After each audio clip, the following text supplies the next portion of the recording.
Mais il y a un moment, quelqu'un qui doit dire stop. Ça suffit. Nous n'allons pas garder cette histoire de génération en génération. Et très souvent, c'est la jeune génération qui dit non, j'arrête ça. Et on a besoin d'eux pour pouvoir parfois même interpeller leurs propres parents. Maman, arrête avec ça. Et nous avons besoin de jeunes gens, jeunes filles qui, parce qu'ils ont rencontré le Christ, qui ne vont pas continuer à perpétrer comme un legs ce genre de fonctionnement. Vous avez des familles qui ne se parlent pas. Vous êtes arrivés, vous êtes de la 3e génération. Il y a un conflit avec votre grand-mère. Votre grand-mère, il y avait un conflit avec les voisins. Vous arrivez 3e génération, mais vous êtes fâché avec la grand-mère. Vous êtes partis même là. Mais pourtant, comme on vous a transmis, on vous a fait savoir que tu dois respecter ça. C'est mauvais monde. Pas qu'à parler puis yo. Mes frères et sœurs, nous ne pouvons pas être chrétiens et puis aller dans ce sens-là. Et parfois, il faut en quelque part, dans le système familial, quelqu'un qui dit stop. Et les jeunes ont cette force de pouvoir dire parfois, non, on ne va pas comme ça, on ne va pas dans ce sens-là, on arrête ce genre de pratique-là. J'aime le fait que, frères et sœurs, Dieu dit dans le livre de l'Exode, au chapitre 20, vous connaissez, hein, mais vous allez revoir avec moi. Exode chapitre 20. Et laissez-moi retrouver le verset. Je n'avais pas prévu d'en parler, mais c'est bien. Versets 6 et 7. Tu ne prosterneras point. Verset 5, tu ne te prosterneras point devant elle, tu ne serviras point, car moi, l'Éternel, ton Dieu, je suis un Dieu jaloux, qui punit l'iniquité des pères sur les enfants.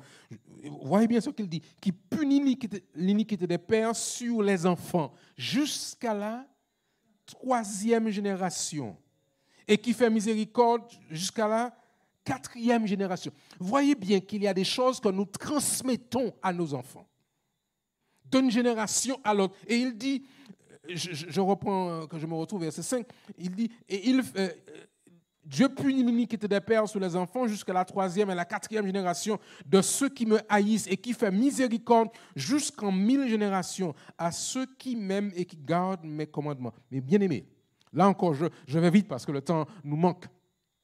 Il y a des choses que nous transmettons, des manières de faire, des postures que nous transmettons. Et parfois, ici, vous comprenez bien que le Christ dit, parfois on le transmet 1, 2, 3 générations. Et ce sont des malédictions que nous transmettons à nos propres enfants en les poussant à aller dans certaines directions. Des comportements parfois xénophobes, racistes, chez nous à la Martinique, chez nous dans l'Église, que nous transmettons. Or, Dieu dit que je vais punir l'iniquité des pères sur les enfants jusqu'à la 3e et la 4e génération. C'est-à-dire que parfois, ces choses sont transmises. Et ce n'est pas étonnant qu'il va punir jusqu'à 3-4 générations parce qu'on a transmis l'information. Mais heureusement que Dieu fait grâce. Et il dit, je vais cependant faire miséricorde jusqu'en 1000 générations à ceux qui m'aiment et qui gardent mes commandements. Le temps me manque pour pouvoir dire que cette transmission-là, nous pouvons l'arrêter. Nous pouvons l'arrêter. Et ceux qui ont la capacité de pouvoir arrêter cette transmission, ce sont les jeunes. Et je crois qu'aujourd'hui, notre Église a besoin de permettre à nos jeunes gens, jeunes filles, de comprendre que Dieu a un rôle pour eux dans cette communauté, pour que nous puissions littéralement bouleverser les choses. Aucune transformation véritable de notre société et de la famille ne pourra se faire sans une implication réelle de notre jeunesse. Aucune transformation ne pourra se faire si on ne peut pas compter sur ce groupe de jeunes gens, de jeunes femmes, que Dieu a donné une vision, une intelligence, une capacité de pouvoir bouleverser les choses. Et je crois qu'il est important que nous puissions ensemble découvrir que Dieu a un plan merveilleux. Cependant, la réconciliation, je répète cette phrase, nous l'avons déjà dit les soirs précédents, la réconciliation, ce n'est pas un miracle. C'est simplement la mise en œuvre du plan de Dieu pour chaque famille et pour chaque société. Il nous faut simplement déclencher le processus. Parce que Dieu est déjà prêt à le faire. Vous savez, le miracle, c'est une intervention miraculeuse de quelque chose qui dépasse nos compétences. Or, ça, c'est quelque chose que Dieu a déjà programmé. Tout ce qu'il nous dit fait tourner la clé. Et quand on fait tourner la clé, on voit la différence, on voit le bouleversement, on voit la capacité que nos jeunes ont de pouvoir littéralement monter au créneau et puis dire, on va faire différemment. Et parfois, nous sommes gênés quand ils prennent le pouvoir, mais il est nécessaire parfois que nos jeunes gens, nos jeunes filles prennent le pouvoir quand c'est nécessaire. Le jeune Jean, je répète donc, le jeune est un acteur du changement sur qui l'Église doit compter. Et vos jeunes filles, vos jeunes gens, vos jeunes garçons, et tu fais bien d'assister, frère Bouriel, sur le fait qu'il nous faut très tôt expliquer à ces jeunes que Dieu a un plan, a une mission pour eux. Et plus on le comprend très tôt, et mieux ça vaut. Je ne sais pas si je peux... Vous savez, frères et sœurs, quand on grandit, j'ai grandi à Fort-de-France, sur les hauteurs de Corridon, pour ceux qui connaissent, et puis après, mes parents et moi, nous avons été habités à Volga. Très tôt, j'ai essayé de me poser la question, qu'est-ce que Dieu avait comme plan pour moi? Et très tôt, Dieu me fait comprendre, j'ai ça comme plan pour toi. Je dis non, Seigneur, pas moi, ça ne m'intéresse pas, ce truc-là. Je vais faire ma vie, je vais faire mon plan. Mais Dieu m'avait dit non, c'est pas ça que je veux pour toi, c'est là que je veux que tu ailles. Et cette phrase que dit une dame que je rencontre, j'ai 12 ans à peu près, entre 10 et 11 ans, je suis en 6e. Je sors de l'école de Kerlis. Nous montons à pied, nous faisons la rocade, nous arrivons du côté de Corridon. Et une dame dit quelque chose me concernant. Je ne connais pas la dame, je n'ai jamais vu, je ne sais pas qui elle est. Elle fait une prophétie me concernant. Et j'ai entendu, mais j'ai fait comme si je n'ai pas entendu. Et cette phrase-là m'a tourmenté pendant des années. Seigneur, mais pourquoi la dame a dit ça? Pourquoi la dame a dit cela? Jusqu'au jour où j'ai finalement accepté d'entrer dans le plan de Dieu. Et chacun de nos enfants doit, par la grâce de Dieu et avec l'accompagnement parental, découvrir pourquoi Dieu m'avait mis sur cette terre. Quel est le plan? Et pour chacun d'entre nous, bien-aimés, il y a une place que vous seuls pouvez occuper sur cette terre. Et personne d'autre ne pourra prendre cette place-là. Et quand on comprend ceci, et quand on rentre dans ça, on le fait. Alors, pour certaines personnes, disent, pasteur, comment tu fais? Tu as la fédération. Mais frère, ce n'est pas un travail. Je fais ça parce que c'est Dieu qui m'a appelé à le faire. Et je le ferai avec ou sans argent. Parce que c'est là que Dieu m'a appelé à servir. C'est ma place. Et vous comprenez que chacun d'entre nous devons, par la grâce du Seigneur, mettre un mot, une place. Seigneur, qu'est-ce que tu avais? Et quand on comprend ça, mes frères, ça nous donne une certaine légèreté de pouvoir dire, finalement, Seigneur, c'est là que j'avais pourvu que ce soit. Alors, et chacun doit faire cette démarche pour lui-même, dans son cheminement avec Dieu. Je vais vite parce que je ne vais pas quand même être trop tard après le temps. Le texte que je voudrais terminer pour ce soir, et c'est pour la jeunesse que l'apôtre Paul disait à ce jeune frère Timothée. Il dit à Timothée, jeune homme, que personne ne méprise ta jeunesse.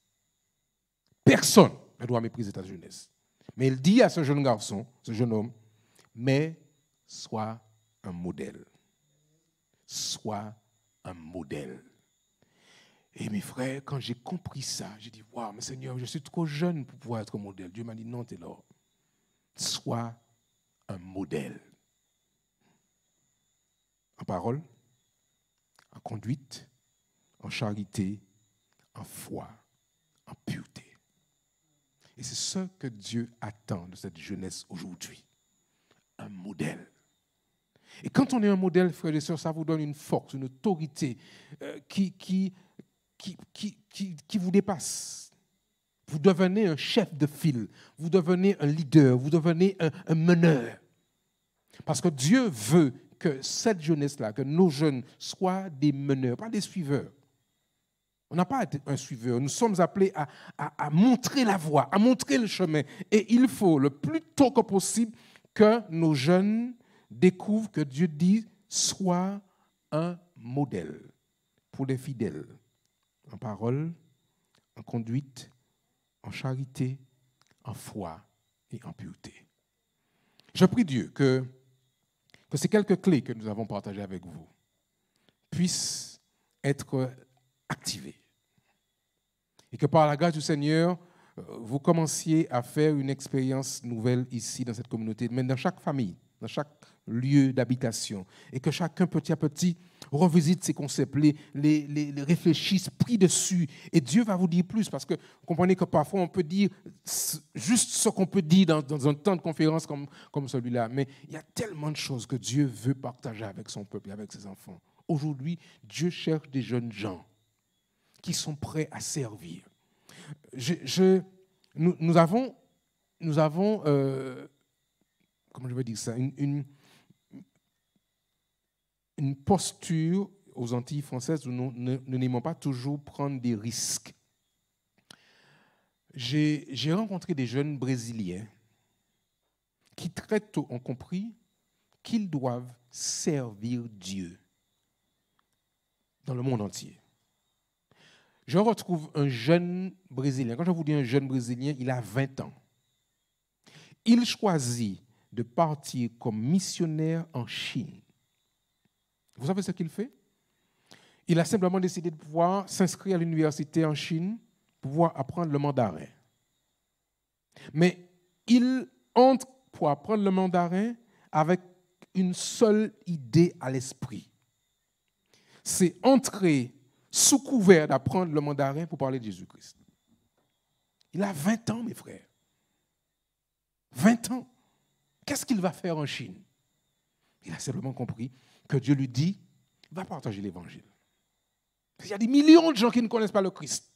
Et il est sur le campus là, il apprend le mandarin avec la seule raison à l'esprit de pouvoir partager Jésus-Christ. Je rencontre un autre jeune Brésilien, frères et sœurs, sous les hauteurs du Népal. Vous connaissez la chaîne de montagnes, l'Everest, etc. Là, c'est là qu'il est. Qu'est-ce qu'il fait là? Avec sa femme. Ils ont choisi de pouvoir aller là simplement pour pouvoir parler de Jésus-Christ. Pendant mon temps en Afrique, je rencontre des jeunes Brésiliens qui laissent le Brésil, qui laissent Belém, qui laissent Sao Paulo, etc. Et ils vont s'installer. Alors, ils ne parlent même pas français. Ils vont s'installer au Congo, Brazzaville. Ils vont s'installer en Guinée-Bissau. Ils vont s'installer... Pour faire quoi? Simplement pour parler de Jésus. Alors je dis, mais waouh! Mais je ne comprends pas, Seigneur. Ils ne peuvent pas être plus missionnaires que nous. Nous servons le même Dieu. Nous avons la même vision, le même plan. Qu'est-ce qui fait que vous et moi n'avons pas généré des jeunes gens qui ont cette vision d'aller porter l'évangile? J'ai rencontré une jeune femme infirmière. Elle décide d'aller s'installer en Mauritanie pendant 1 an, simplement pour pouvoir parler de Jésus-Christ. La Mauritanie, c'est une république islamique. Elle est obligée de se couvrir comme les femmes islamiques, les femmes musulmanes, pour pouvoir parler de Jésus-Christ. Mais il se trouve, frères et sœurs, qu'elle entre dans des maisons que moi, je ne peux pas entrer. Parce qu'en tant qu'homme, je n'ai pas autorité pour entrer dans certaines maisons parce qu'on ne permet pas aux hommes d'entrer dans la maison. Mais elle entre là. Et assise par terre avec cette femme, elle parle de Issa, de Jésus. Elle partage son amour. Elle va les soigner parce que c'est une infirmière. Mais elle aurait pu rester à la Martinique, devenir infirmière libérale, faire de gros sous, rouler véhicule 4x4, partir et puis... Non. Elle a choisi simplement parce qu'elle a compris que Dieu lui a dit, écoute, j'ai une mission pour toi. Laisse ton pays, va là-bas Et puis, donne-moi une année ou deux de ta vie. Avec toi, je peux faire de grandes choses. Je remercie Dieu qui m'a donné l'occasion de pouvoir aller en Afrique, mais je dis, Seigneur, tu m'as appelé trop tard. Mais c'est Dieu qui fait. Vous savez, Dieu lui dit, écoute, tu n'as pas à me dire ça, je fais mes affaires quand je veux. Donc, Dieu fait. Maintenant, mes frères, il y a des choses à faire. Et nos jeunes gens, nos jeunes filles ont une intelligence, ont un cerveau, mais elles et ils peuvent déjà bouleverser la Martinique. Nous avons besoin de missionnaires qui veulent s'installer à Sainte-Anne pour pouvoir dire on va mettre en place un plan, une action spécifique pour ce territoire. Des jeunes qui vont s'installer aux Trois-Îlets pour dire il y a une action à faire par là. Des jeunes qui veulent dire sur Fort-de-France, nous voulons développer quelque chose d'inhabituel. Mais quand on est plus âgé, on a peur, on prend moins de risques. On se dit, ouais, mais à l'âge même, on peut faire ça encore, c'est trop tard, etc. Le jeune n'a pas ses a priori, il n'a pas ses hésitations, il n'a pas ses peurs. Et vous comprenez pourquoi aujourd'hui, Dieu dit à cette jeunesse, je vous écris jeunes gens parce que vous êtes forts, parce que vous avez vaincu le malin. Alors moi, je plaide, je prie, je dis, Seigneur, suscite des jeunes parmi nous qui vont bouleverser l'Église du Verpré. Maintenant, cette communauté-là, elle doit être secouée, réveillée, bouleversée par 2, 3 jeunes qui disent, mes frères, donnez-nous un espace, on va pouvoir faire les choses différemment. Dieu peut le faire. Vous savez, quand je les vois là, à la technique, je suis très heureux de voir ces jeunes filles, ces jeunes garçons en service pour le Seigneur. Mais Dieu peut faire tellement plus avec eux. Prions pour que Dieu puisse nous aider. Hélas, notre temps est terminé. Je crois que Dieu a encore des choses à nous dire. Nous allons continuer à prier les uns pour les autres. Et je sais que Dieu veut réconcilier l'Église, les uns avec les autres, les familles les unes avec les autres, mais il veut nous réconcilier avec lui et que par sa grâce, nous puissions avoir une vision tellement plus grande de ce que Dieu a en réserve pour son peuple et pour ses enfants. Je vous aime. Et Dieu veut que nous puissions, avec lui, avancer par sa grâce. Vous savez, le petit incident de lumière, c'était juste pour pouvoir tester si nous sommes prêts à baisser les bras rapidement et puis nous, pas ni lumière, nous avec nous. Non, même s'il fallait qu'on prêche sous l'escalier, dans le noir, on l'aurait fait. Vous comprenez? Parce que, mais non, on ne va pas se laisser abattre par une petite difficulté comme ça. Là. Notre Seigneur et Dieu, comme tu disais, Marcel, Dieu a déjà dans l'Église des hommes et des femmes qui peuvent nous aider à trouver les solutions. Mais il nous faut être prêts à entrer dans une autre dimension, dans une autre dynamique, une autre force par rapport à ce que Dieu a en réserve pour ses enfants. Que Dieu vous bénisse, bien-aimés frères et sœurs ici au Verpré. Qu'il vous donne la force de pouvoir enclencher des choses, mettre en place un vrai mouvement de réveil qui prépare l'Église. Je causais avec ma sœur en arrivant là et elle me dit, mais pasteur, il y a des choses qu'on doit faire, il faut qu'on aille dans la rue, c'est normal. Et on a besoin de gens qui soient prêts à pouvoir se mobiliser par rapport à ça. Hier matin, en laissant un frère Bill aussi me dit, pasteur, je veux aller chanter dans les rues. Mon cher, il faut aller. Je veux aller pouvoir témoigner pour Jésus-Christ, hors de l'église, dans les quartiers, dans les communes, là, il faut qu'on le fasse. Et le moment est venu pour que notre église soit une église qui sorte de cette torpeur, de ce petit ronron, et que nous soyons véritablement beaucoup plus impliqués pour Jésus-Christ.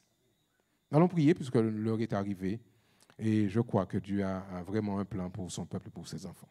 Voulez-vous vous mettre debout avec moi? Nous allons parler à notre Dieu et lui dire merci pour ce qu'il a fait et ce qu'il continuera à faire pour son peuple et pour ses enfants. Seigneur, nous avons partagé ces instants avec la communauté du Verpré. Mais nous savons que ton plan est encore tellement plus grand, tellement plus immense, tellement plus vaste. Et tu voudrais, Seigneur, que nos familles soient ces lieux de guérison, où le Christ est élevé, où papa et maman retrouvent ce cheminement normal et puis où nous allons permettre à nos enfants de découvrir le plan que Dieu a en réserve pour eux. Bénis cette église, Seigneur, sans exception. Chaque homme, chaque femme, chaque enfant, ceux qui sont à l'école, que tu leur donnes, Seigneur, cette vision, qu'ils comprennent que tu as un plan pour eux. Ceux qui sont déjà au travail, que tu les fortifies et qu'ils se laissent utiliser par toi pour que tu puisses partager autour d'eux le plan du retour de Jésus. Bénis, Seigneur, ceux qui sont malades, qui ne sont pas là, qui ne peuvent pas être là parce qu'ils sont souffrants. Seigneur, là encore, nous croyons que tu peux restaurer, que tu peux guérir et relever ceux qui sont pour l'instant encore atteints par la maladie. Alors que nous allons nous séparer, rentrer à la maison, que ta paix, que ta grâce et que ton amour nous accompagnent. Nous t'avons prié, Seigneur, au nom de Jésus et pour ta gloire. Amen. Je vous bénisse, mes frères et sœurs. Et nous continuons à prier les uns pour les autres.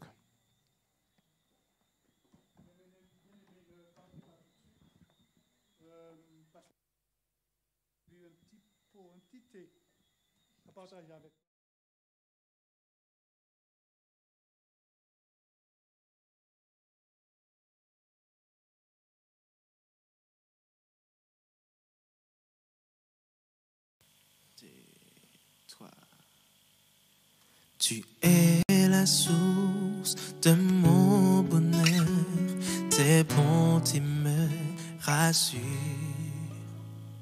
Nul n'est comme toi, Seigneur, je t'aime. Ton amour n'a pas de fin, malgré toutes mes erreurs. Tu manifestes ta bonté sur tes enfants. Dieu, source de bonté pour moi, tu combles ma vie d'amour. Dieu, source de bonté pour moi. Dieu, tu es ma force. Tu es la source de mon bonheur, tes bontés me rassurent. Nul n'est comme